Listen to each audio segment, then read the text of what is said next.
Let me drive my point here one last freaking time. 2007 crash had a lot more going for it, meaning it was way worse.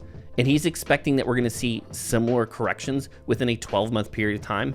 It took 5 years to get down to a 30% correction. Patrick bet David. You may love him or you may hate him. And there's some moments in this video where I completely disagree, and then there are others he is spot on. Flat out, what I liked about him is he had zero ego. He says, Pat, I don't care what anybody's telling you. This is a different guy than the other guy I spoke to. He says, mortgage refi business is down 90%. Okay, Patrick, I get what you're doing here, but the relationship between rate and refi volume has always existed. Anytime rates go up, refi volume goes down, and this has been true since the 1990s.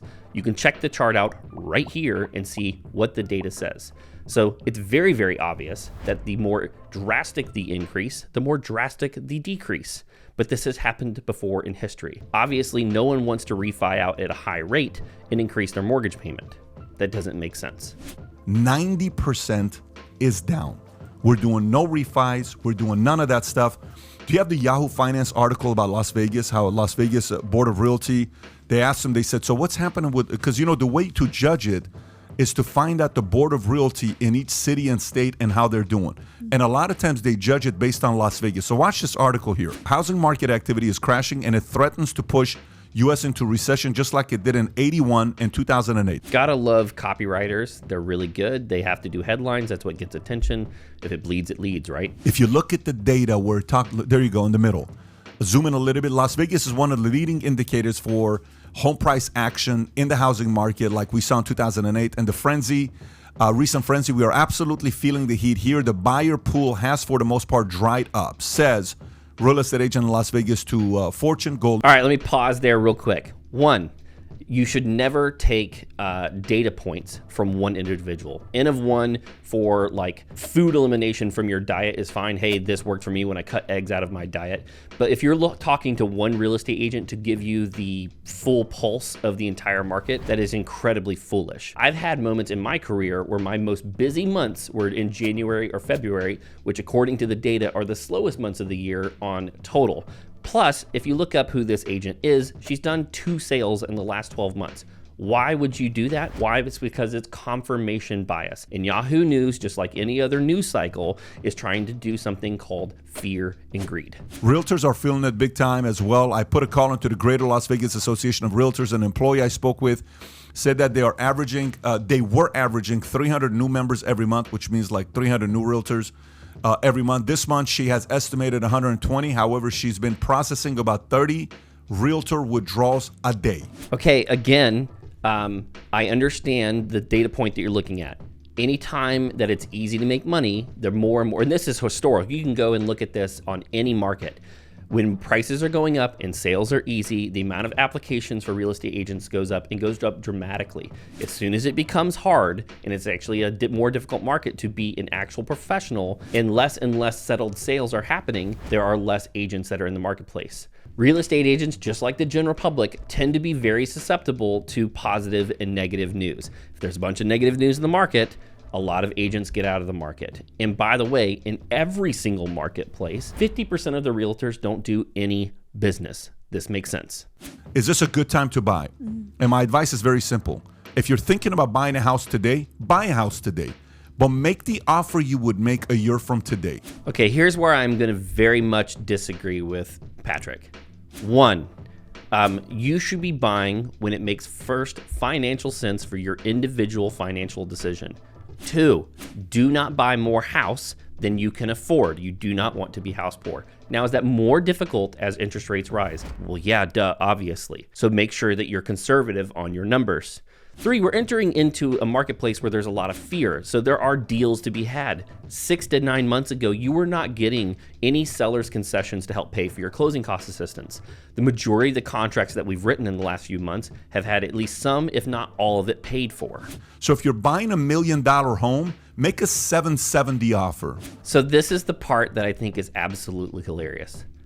The fact that you think that you can go to a home seller today and make an offer on home values where they're going to be in 2 years into the future, if you're betting that they're going to go down that much, is ridiculous. The seller is going to laugh in your face. If you go back to the 2007 market, when we had the correction, specifically, let's look at our market. We had somewhere between a 15 to a 25% correction, depending on the price point and depending on the area. Do you know how long that took? 5 years. Every market, when it makes corrections or when it goes up, takes time. And it's just not going to happen if you think you're going to make a 30% reduction in the first couple of months of a recession or correction. Not to mention that almost all data points for the reason for the 2007 crash do not exist today. But do not make the offer you would make in today's economy, because there's still room, I believe, for these values to go down the next 12 to 18 months. Do you hear him? A 30 to 40% correction in 12 to 18 months? Are you freaking kidding me? Now, I'm not saying that there aren't markets that are hyper overvalued. You can go and look up Moody's research on this and look at the markets that are the most overvalued. But you want to look at the individual market. If he's actually saying that we're going to see a 30% reduction in the next 12 to 18 months, you are dead wrong, Patrick.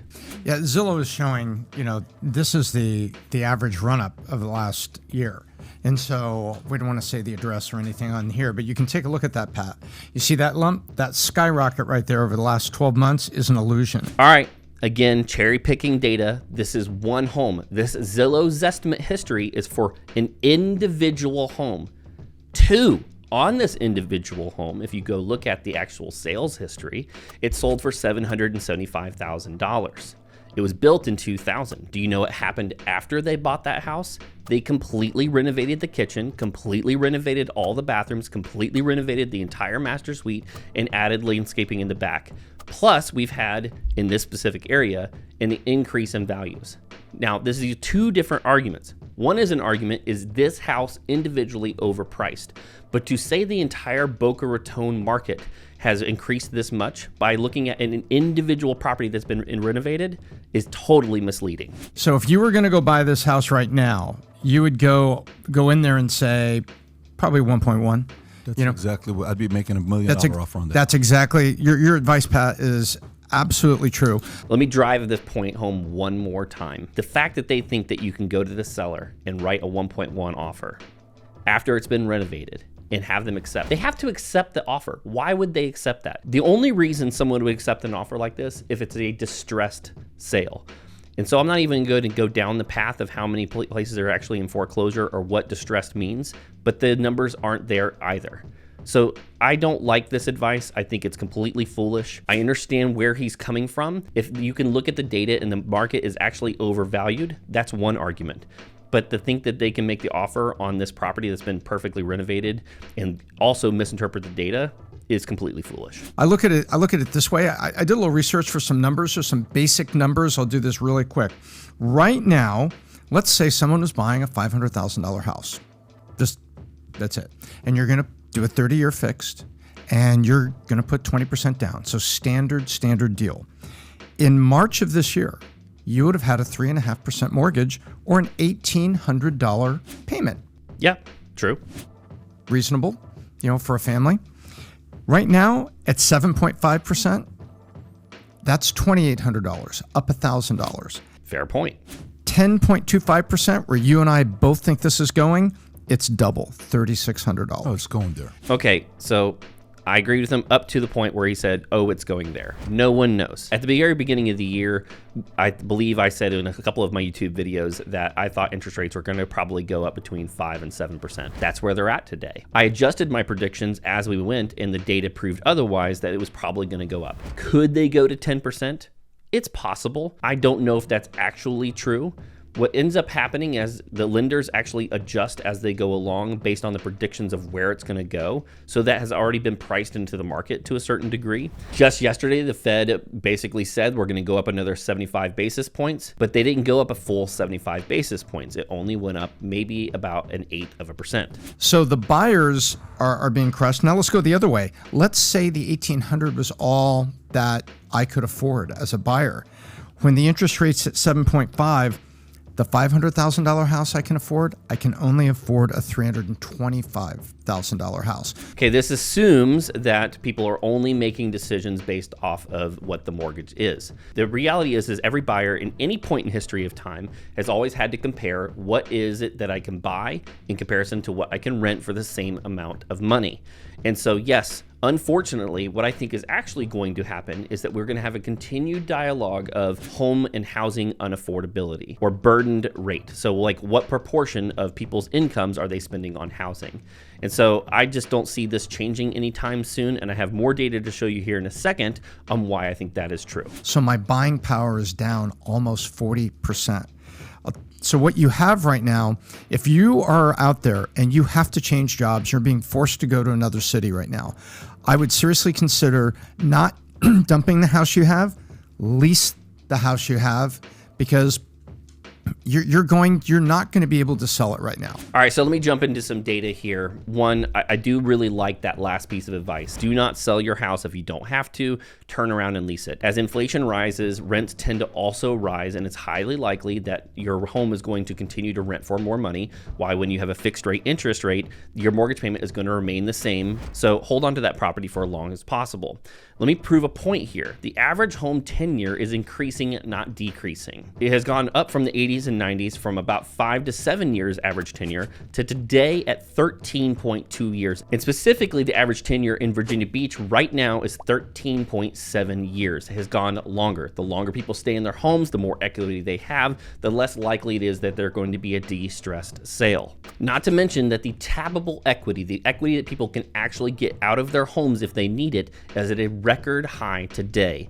In comparison to 2007, we are at nearly double that. Now, this last chart is a little bit out of date, but it's going to drive my point home even further, that home ownership over time tends to create less of a burden, not more of a burden, than renting on people's pocketbooks as a percentage of what their incomes are. What burdened actually means is how many people or how many households as a percentage are burdened when 30% or more of their housing costs are a reflection of their individual budgets, and renters versus homeowners. So here's where I'm going to agree with them, that the percentage of what people are paying as a percentage of their income is now getting to a point where it is making it harder and harder for those to afford buying a home. But I don't believe that we're going to see a massive correction. We're just going to see a continued dialogue of home of unaffordability. And if people don't have to move, why would they? If I have an interest rate that's better than what most people have seen in their entire lifetimes, I'm just going to stay put. For example, Virginia, 87% of all mortgages are below 5%, and about 30% of all homes are owned without a mortgage. And the price is going to come back down. But where you're going, the interest rates are so high. So if you sell, where do you go and what do you buy? That's a really good point. Your payments. You know what confuses me is the following: those who are delusional because they're in the industry and they're saying that's not going to happen. There's a very big difference between power of positive thinking and not understanding that the paranoid survive. I believe you should read both books simultaneously. Read the book Power of Positive Thinking, because it's good to have a positive attitude. But do not be delusional because you're in real estate and mortgages thinking, no, it's not going to happen. Year ago, rates were roughly 2.9%. In May, when Dave Ramsey called it fear porn, rates were at 5%. And today, rates are 7.5% for 30-year interest. And everyone's saying, it's not going to go to 7.5%. Never. What are you talking about? So here's where I disagree with him. Most every professional that I was listening to or I was tracking was basically warning that it was coming towards the end of the year. I don't know what headlines he was paying attention to at the beginning of the year. Most of the people I paid attention to in industry were warning that it was going up to that point. Do you realize from 1981 or 82, I don't know what the year was, for about 9 years straight, interest rates in America were above 10%. Yep. So here's exactly where he is perfectly on point. The majority of history, we did not have rates below 4%, especially not below 3%. And so he's giving proper context here of what rates have been throughout history. I don't tend to pay too much attention to that. I'm looking at what the average payment is as a reflection of people's incomes, but I get his point here that it is within context of history, totally normal. For 12 straight years, 30-year mortgage rates were above 10%, and people are saying it's not going to go to 10%. Long-term, everything's going to be fine. Short-term, these rates are going to get to 10 points. I hope I'm wrong. Believe me, because I'm trying to also participate. I've taken a hit on a few of the properties I bought. I hope I'm wrong, but it's going this direction. Maybe. The listings are up 36% year over year. So listings are coming on right now as sellers are trying to get in, a certain class of seller trying to get in and sell the house to somebody. God, please, somebody buy my house right now. So here's where I disagree. This is totally market dependent. Active listings is actually going down for us, not up for us in our specific market, but this is very market specific. And you have the interest rates here. So I think that we've had the interest rates go up. We've had the housing start stall. We've had the purchases from builders like Toll Brothers saying nobody's walking in to buy, so they're stuck with inventory. All of those things have happened. The next thing's about to happen, price. Just think of supply and demand. The supply is up 36% over last year, yet the buyers have lost 34% of their buying power. The next shoe to drop is the price. I kind of agree with him here. It totally depends on the market, where inventory is, what demand is like. I'm curious to see if he's actually going to talk about where he thinks interest rates are going after May, June of this next year and how that will impact the housing market. And I used to say, hey, I've been saying, if people have been listening to the podcast, you've heard me talk about real estate and the economy, saying next June. Now I'm saying next October. So I was looking at the beginning of Q2. Now I'm looking at the beginning of Q3, where I think that window is going to be open, where the rates are going to be coming back a little bit and you're going to have an opportunity. But between now and then, you're going to have to, if you got to move, then don't put yourself in a bad purchase. Find a way to lease a lot less, and just get through the storm.